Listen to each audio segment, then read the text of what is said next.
Good day, and thank you for joining Tyler Duncan Realty Partners podcast on this March 1st, 2024. My name is Chad Tyler, and I'm here with my colleague, Charles Shapiro. Charles, you want to say hi? Hey, Chad, how are you today? How's everyone doing out there? Everyone's doing great here, Charles, and I hope the same with you, buddy. Everything's great. Last month, Charles and I covered a couple different things. I spoke about real estate rates of return, and in particular, focused on the capitalization rate, which is often misunderstood. I also spoke about the cash on cash return. And then Charles had spoke about when tenants should start looking for space based upon a variety of different factors. So today we're going to talk about two different lease structures or lease types. So I'm going to cover the full service lease, and then Charles is going to cover a triple net lease. Charles, you want to just give a brief overview of what you're going to cover? Well, absolutely. I mean, Chad, as we know, when you're signing a lease, you're going to pay rent, and you're going to pay all the associated expenses surrounding that rent and on that space and building. And it's just all a matter on how it's packaged. So we're going to talk about that today. Okay, great. So I'm going to start us off on the full service lease. And Charles, if you can pull up a couple of those talking points. So let me just, before I get into that, let me just mention that, over our 37 years in business between myself, Charles, and the rest of our team, we've been involved in negotiating 3,000 plus leases. And that's both from the tenant side as well as from the landlord side. And, while we're not attorneys, we do always encourage our tenants to have their attorneys look at the leases, but we're very skilled, we're very knowledgeable on all the different factors that should be considered in a lease. So with that, again, I'm going to get into the full service lease.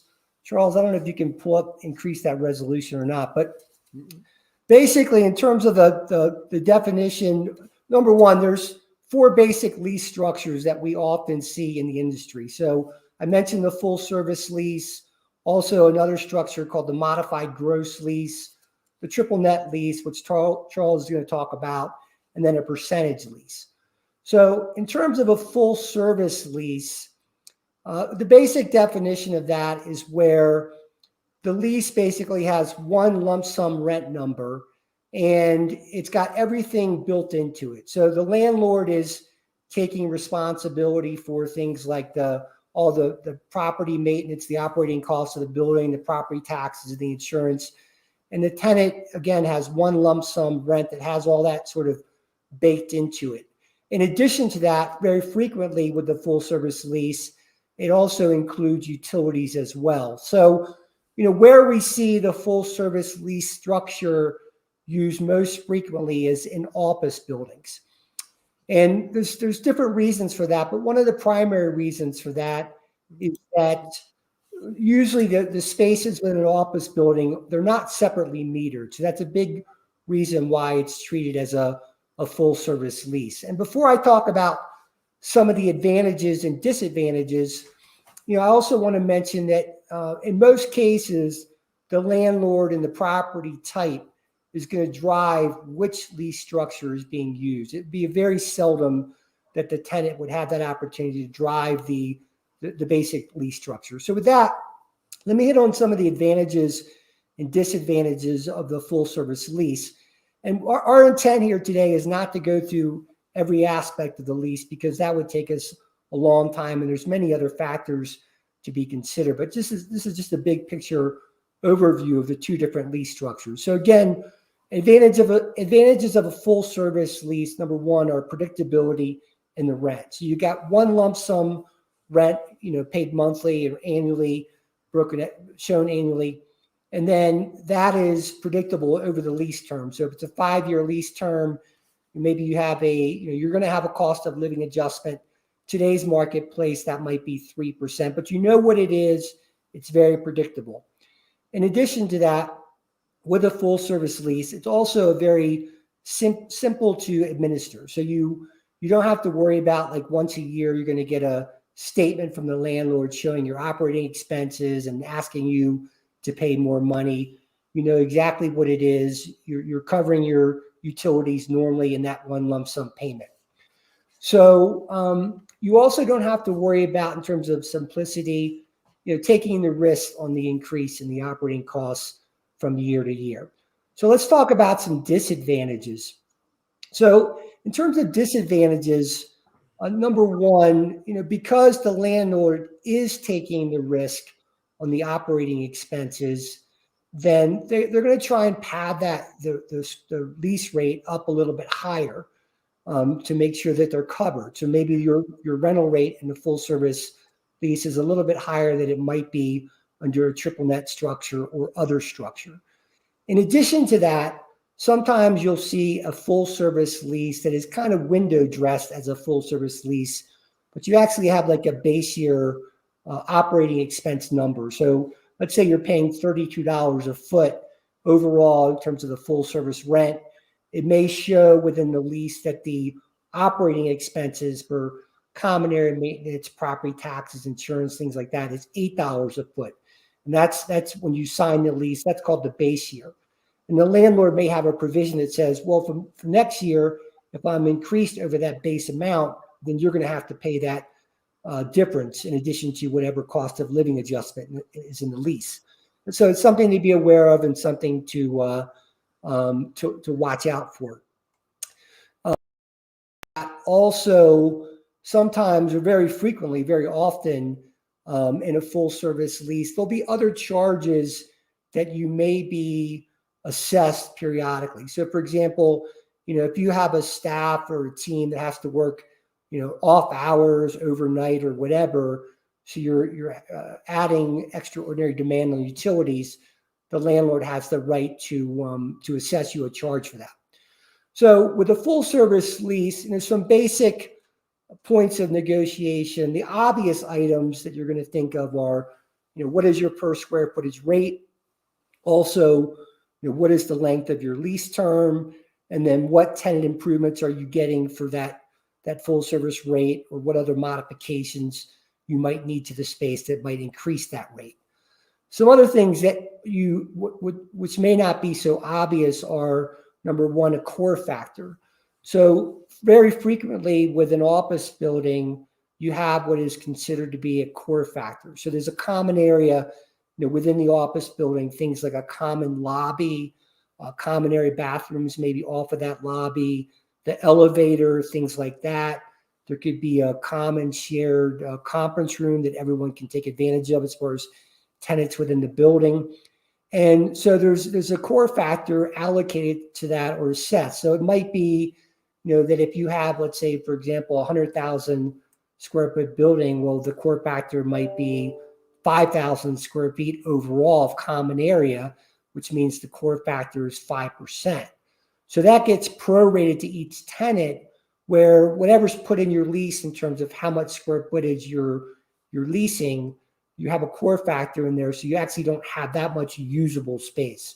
So if you're being allocated a core factor of 5%, that's 5% less of actual usable space in your lease number that you have to take advantage of. Other factors to consider in terms of negotiation in a full service lease include what's your ability to sublease the space in the event you want to move out, or maybe assign the lease to another tenant. Also, right to early termination. Under what conditions can you terminate the lease early and maybe pay a penalty or otherwise. In addition to that, if there's some kind of an alleged default on you, the landlord, to say you defaulted on the lease in some capacity, what kind of required notice do they have to give you? Also, what kind of cure period do you have? You want to make sure that you have adequate notice and also adequate time to cure as well. So, and in the case of a full service lease where the landlord has a base operating expense number in there and wants you to pay increases potentially from year to year, you want to make sure you have the right to scrutinize the financials and the operating expenses of the landlord. So sometimes landlords on a first pass, they may not have that in the lease, but we, in terms of representing you, would certainly make sure that we get that written in where you have the right to to challenge or at least review those in detail. So those are kind of the big picture items. Charles, I'm going to turn it over to you and ask that would you, if you have anything to add from the full service lease perspective. I know you mentioned a good point about a data center being an adjacent tenant. Maybe you can mention that here on the full service lease aspect, but add anything you want on the full service lease and then pick it up and talk about the triple net lease. Well, there's two things. First off, the most modern office buildings today are set up as triple net buildings because they can demise the spaces so that the utilities are charged just on the space. But think about this. Let's just say you're in an older building and next to you is a tenant that is a data center. They've got hundreds, thousands of computers and they're sucking up energy, and the landlord is simply dividing the utilities amongst all the tenants. I mean, essentially, you're paying for their electricity. And that's one of the challenges of a full service lease in those instances where someone's using a lot of electricity that you're not taking advantage of. So we're going to pull up my PowerPoint. There we go. So everything you need to know about triple net leases. So what is a triple net lease?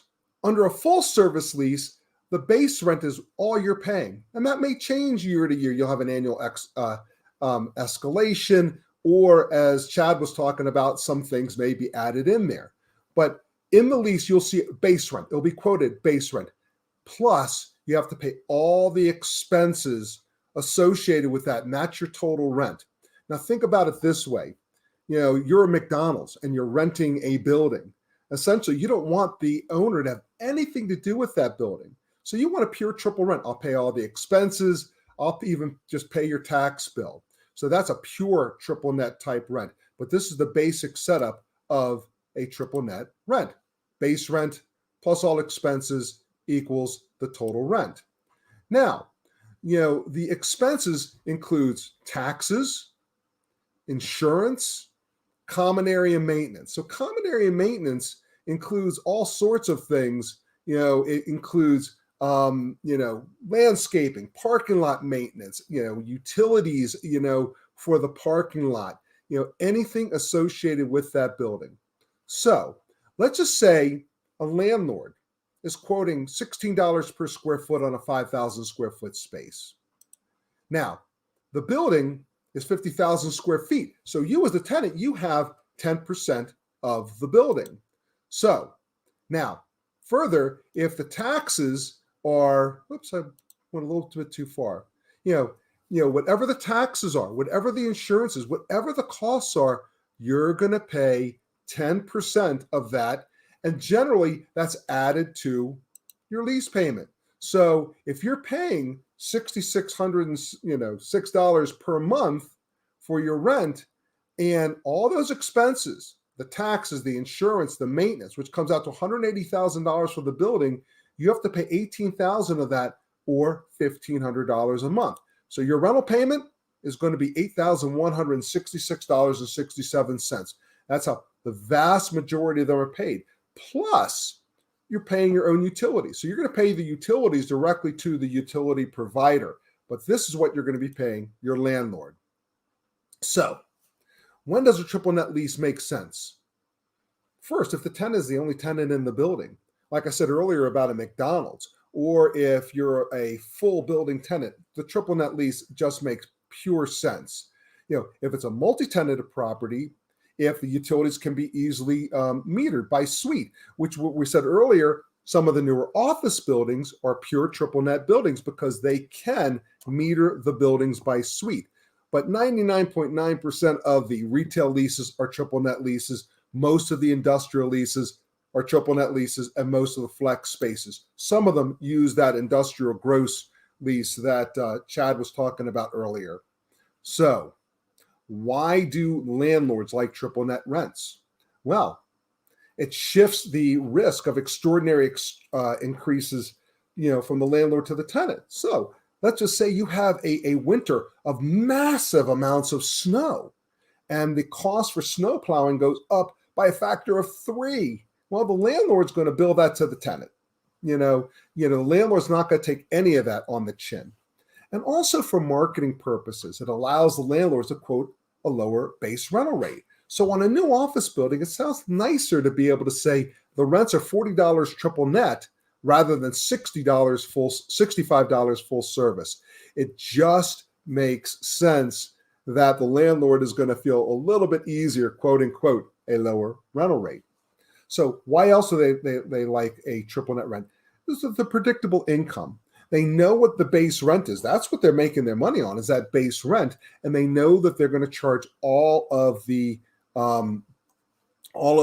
expenses. They're going to be charging that directly to the tenant, and the potential for higher returns because they're not being killed on expenses. They're able to focus on raising the rental rates up on an annual basis, and that's how they're going to develop their returns. Whereas if you're an office building and there's a lot of snow or something like that, then, in many instances, the landlord is going to take that on the chin. So why do tenants sometimes like triple net rents? Well, if I'm the tenant, I'm able to control my costs a little bit better. Suite cleaning, electricity, that's when you're going to turn out the lights because that's your bill. You can put in more cost-effective lights, and you're going to be more interested in that because it's not an expense that's split amongst the other tenants. Also, you can negotiate the best deals on HVAC maintenance because everyone has their own HVAC system. You're going to be able to negotiate a better deal, hopefully, than the landlord would. And it's very interesting because you don't know who the landlord's working with. They might have a brother-in-law in the HVAC business, and they're just giving the contract to them. You don't know if they got the best deal possible. It makes understanding the expenses a lot simpler. That landlord is going to send you, these are what the expenses are, and you can understand them. It's just a little bit easier than putting it into an office rent. And overall, tenants may find triple net leases attractive, because it provides cost transparency, stability. They sort of understand more what's going on with the space and with the occupancy expenses. So the keys to negotiating a triple net lease, make sure that, you have estimates of what the CAM property, what the CAM property taxes are from the outset. We want to know upfront, what are they expected to be? Why could they go up? Hey, was last year a low year for snow plowing? We need to know this up front. We need to know how the expenses are going to be paid. Will the landlord bill you quarterly? Sometimes they want to do that. Sometimes they bill you monthly, as we said earlier, which is the most common way of doing it. The fee is, again, paid part of the rent and broken down. But sometimes the landlord certain expenses might just be paid at the end of the year. You need to know that.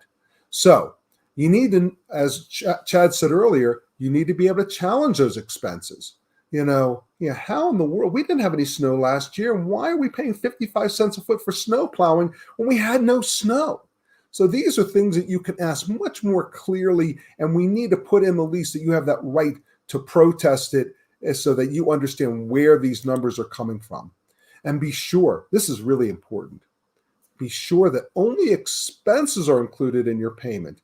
If they build a new parking lot or they put in new trees, that's not on you unless it is for your benefit only. You said, listen, I need trees over here, or I need 2 more parking spaces, and you have the ability to do that. That's different.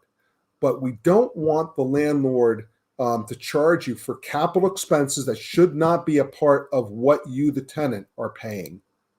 So after the lease is signed, make sure that there's provisions for you to review the expenses every year. Do not be afraid to ask your landlord questions and, supporting documents. Again, there was no snow last year. Why are we paying so much for snow plowing? We want to see what's going on. Make sure that the expenses that were either for your benefit or all tenants' benefit are charged to you correctly, that you're not being assessed any expenses for another tenant. And that's what happens a bunch. And you've really got to keep your eyes on it. You want to be able to protest the expenses. And you make sure that the landlord is going to respond to you if you think that the expenses are out of line. Like, why are you paying so much for this service? So These are things that you want to look for when you're talking about a triple net lease. But really be careful that when you're talking to the landlord, you know what's being included in the rental rate, what isn't, and you know what those fees are expected to be, so you know what your final cost is every month. Chad, any other thoughts on this? I think that was a great overview, Charles, of the triple net lease structure. Just a minor addition to what you covered. You know, we typically, in terms of representing a tenant, we always try and get some level of a cap on year-to-year increases in the triple net items, and in particular, the items that the landlord has control over.